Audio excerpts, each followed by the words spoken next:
Cho nênលោកគ្រូថ្ងៃនេះខ្ញុំធ្វើការ demo ទៅលើ Quick Note ដែលជា assignment ដែលលោកគ្រូឲ្យរៀន exam ហើយក្នុងនេះខ្ញុំបានបង្កើតទៅជា home page មួយដែលមានបង្កើតជាប៊ូតុង add note បន្ទាប់មកនេះគឺជា list note ដែលយើងបានបង្កើត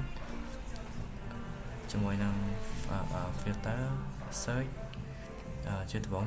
នឹង add note ឲ្យលោកគ្រូមើលសិននេះជា requirement របស់លោកគ្រូដែរដែល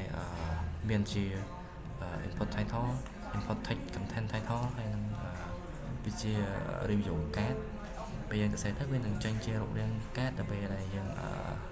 link នៅក្នុង home page របស់មិញហ្នឹងនេះគឺជា color ដែលយើងអាច choose បានជា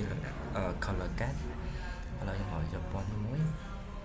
ហើយយើងនឹងឃើញ preview ចេញយើង input title វិញ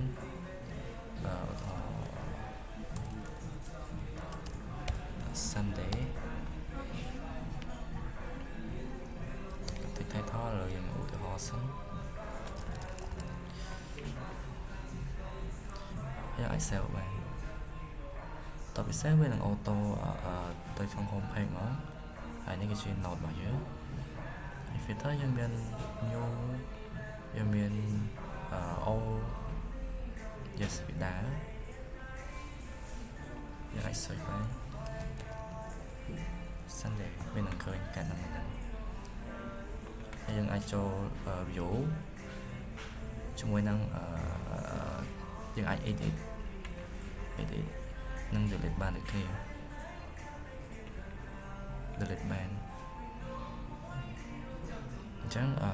វីដេអូ demo ទៅលើ Quick Note របស់ពួកយើងរបស់ខ្ញុំគឺបានបញ្ចប់ហើយសូមអរគុណលោកគ្រូ